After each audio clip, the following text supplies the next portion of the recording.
इसी खबर पर हमारे साथ हमारे दो साथी लाइव जुड़ चुके हैं। उनके पास चलते हैं। अभिषेक आडा संवाददाता दिल्ली, गोवर्धन चौधरी संवाददाता जयपुर। अभिषेक मेरे साथ दिल्ली से जुड़े हुए, उनके पास चलते हैं। अभिषेक, बाजरा जो है वो राजस्थान की एक मुख्य फसल है और इसके कई तरह के पकवान बनाए जाते हैं, लेकिन आज यही बाजरा जो है वो सियासत का केंद्र बन चुका है और बहुत सारी सियासत इस बाजरे के ऊपर शुरू हो चुकी है। चूंकि जो नए कृषि कानून है उसमें साफ तौर पर यह कहा गया है कि देश के किसी भी हिस्से का किसान देश में कहीं पर भी जाकर अपनी फसल बेच सकता है और इसी कानून के तहत राजस्थान का किसान हरियाणा पहुंचा अपना बाजरा बेचने के लिए। हरियाणा के मुख्यमंत्री कहते हैं कि यहां पर बाजरा नहीं बिकने दिया जाएगा। तो क्या समझा जाए इसको, यह सियासत है या उस कानून का फायदा जो है वो राजस्थान के किसान को नहीं मिल रहा?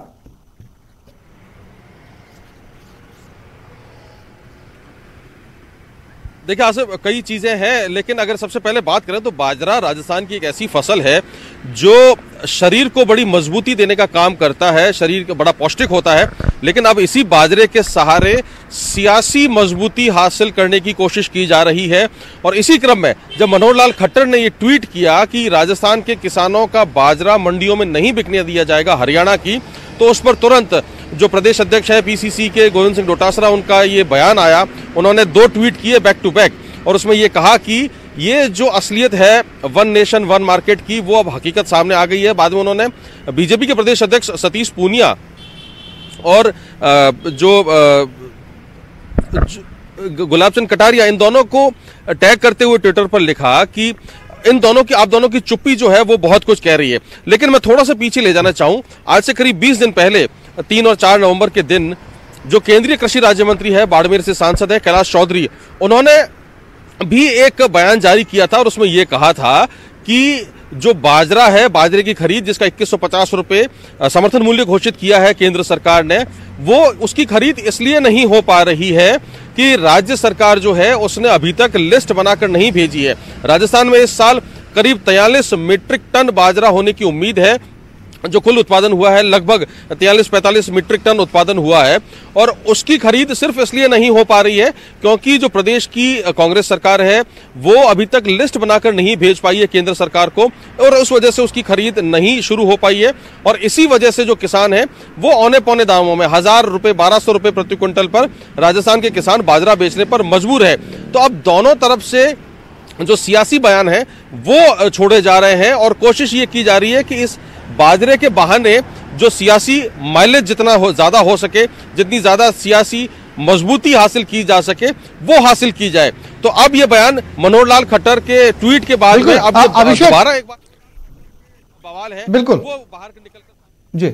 अभिषेक, भले ही बाजरे को लेकर सियासत हो रही है, लेकिन आप इस समय को समझिए कि किस समय पर यह बयान राजस्थान की तरफ से आया, हरियाणा की तरफ से आया। यह बयान ठीक ऐसे वक्त पे आया है जब दिल्ली के बॉर्डर पर पंजाब के किसान और दूसरी जगहों के किसान जमा हैं और ऐसे में वो किसान यही गुहार लगा रहे हैं कि ये कानून जो है वो किसानों के हित में नहीं है। ऐसे में राजस्थान का बाजरा वहां बॉर्डर पर सरगर्मियां और बढ़ा सकता है। अभिषेक,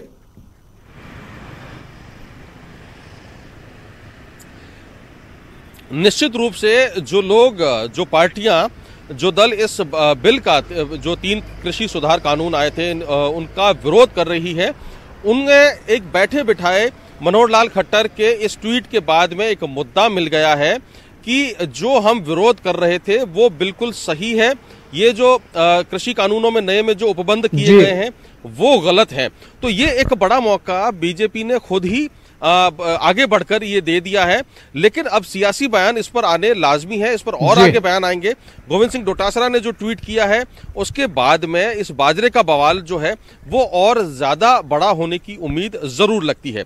आसिफ, बिल्कुल बिल्कुल।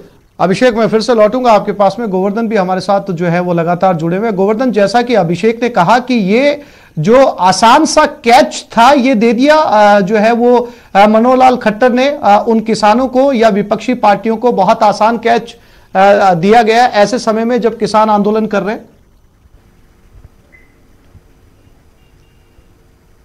बिल्कुल, देखिए टाइमिंग, ये जो ट्वीट किया गया है मनोहर लाल खट्टर की ओर से कल हरियाणा में जो पड़ोसी जिले हैं राजस्थान के हनुमानगढ़ और गंगानगर, चूरू का भी कुछ पार्ट आता है, झुंझुनू का भी कुछ पार्ट आता है और अलवर का भी पार्ट आता है। यहाँ बाजरा बहुतायत में होता है, लेकिन हरियाणा में अभी कीमत ज्यादा मिल रही है, करीब 2100 रुपए के आसपास एमएसपी पर उसकी खरीद चल रही है।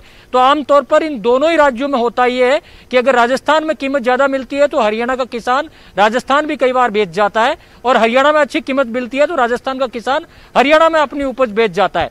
बाजरे के साथ इस बार ऐसा हो रहा है कि वहां पर कीमत ज्यादा मिल रही है तो किसान वहां आ रहे हैं। तो वहां ऐसे वक्त में मनोहर लाल खट्टर जो वहां के मुख्यमंत्री हैं, उन्होंने ट्वीट किया है, जब किसान इसी बात को लेकर के आंदोलन कर रहे हैं, दिल्ली घेरे हुए है कि जो तीनों केंद्रीय कृषि कानून है उनको किसानों के हितों के खिलाफ बताया जा रहा है।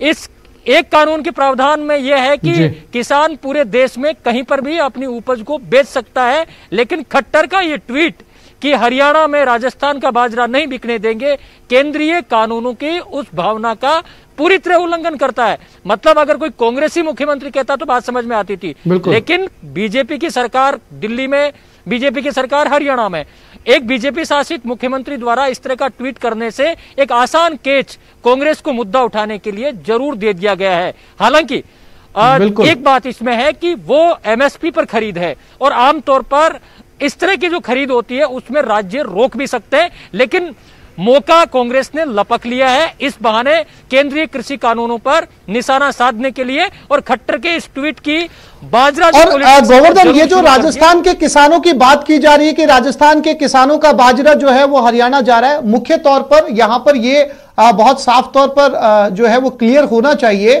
कि राजस्थान के ज्यादातर वो किसान जो हरियाणा बॉर्डर पे लगते हैं, झुंझुनू का एक बड़ा हिस्सा हरियाणा के बॉर्डर को शेयर करता है, चूरू का समझ सकते हैं, सीकर का समझ सकते हैं, मुख्यतः यही वो जिले हैं जो जिनके किसान जो है वो हरियाणा जा रहे हैं, क्योंकि करौली या माउंट आबू का किसान जो है वो हरियाणा नहीं जाएगा।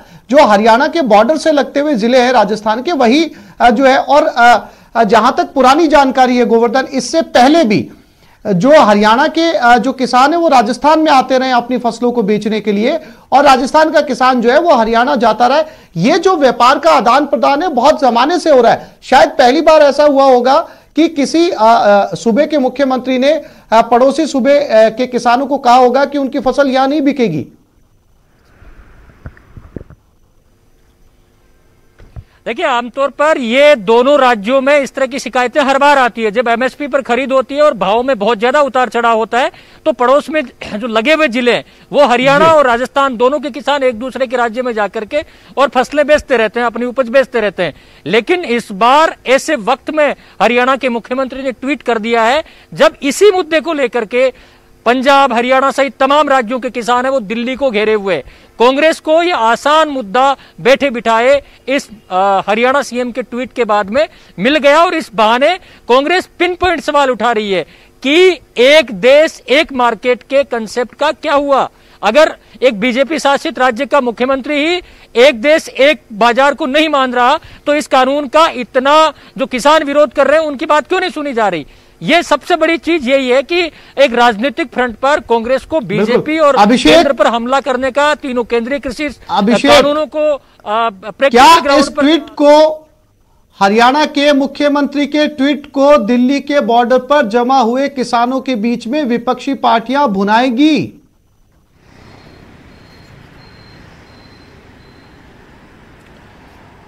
देखिए, निश्चित रूप से जो विपक्षी पार्टियां हैं उन्होंने इस मुद्दे को, जैसा गोवर्धन बता रहे थे, कि वो लपक लिया है, क्योंकि आज से पहले अमूमन किसी राज्य में इस तरह की बात देखने को सुनने को नहीं मिली है। और जिस सियासी जायके को लेने की बीजेपी कोशिश कर रही थी, खट्टर के इस ट्वीट ने उस जायके में खटास जरूर डाल दी है, क्योंकि आज से पहले ऐसा कभी हुआ नहीं था।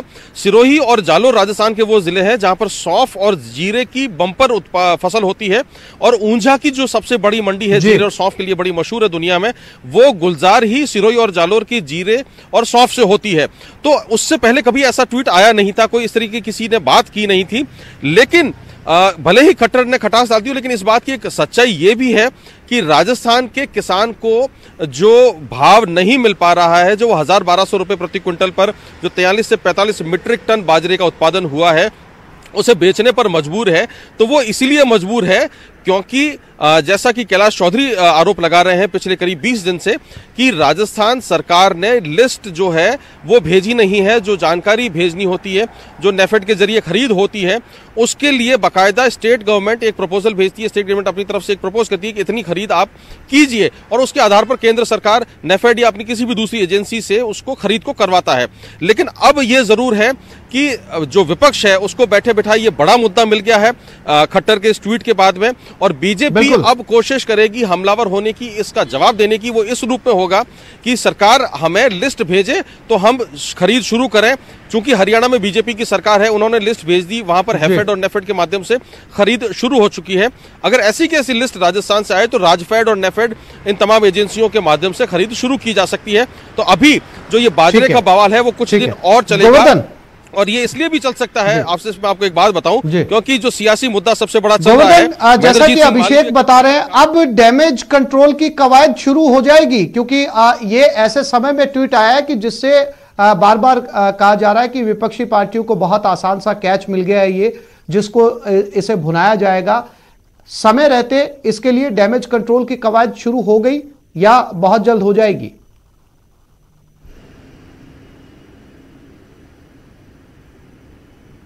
और केंद्र सरकार के जो मंत्री हैं वो ही बता सकते हैं। लेकिन गोविंद सिंह डोटासरा ने अभी थोड़ी देर पहले एक दूसरा ट्वीट भी किया था, जिसमें उन्होंने नेता प्रतिपक्ष गुलाब चंद कटारिया और बीजेपी प्रदेश अध्यक्ष सतीश पूनिया से जवाब मांगा है। तो निश्चित तौर से थोड़ी देर बाद में बीजेपी की ओर से भी काउंटर आएगा और सवाल यही उठेगा कि क्यों यहां पर किसान को बाजरे का उचित मूल्य क्यों नहीं मिल रहा। क्योंकि बाजरे को लेकर के सियासत कोई नई बात नहीं है।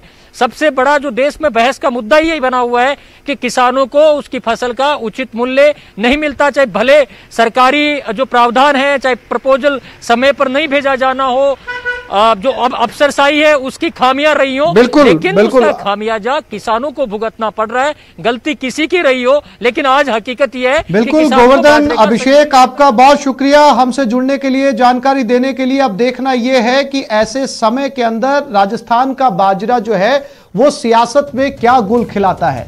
आप दोनों साथियों का बहुत शुक्रिया।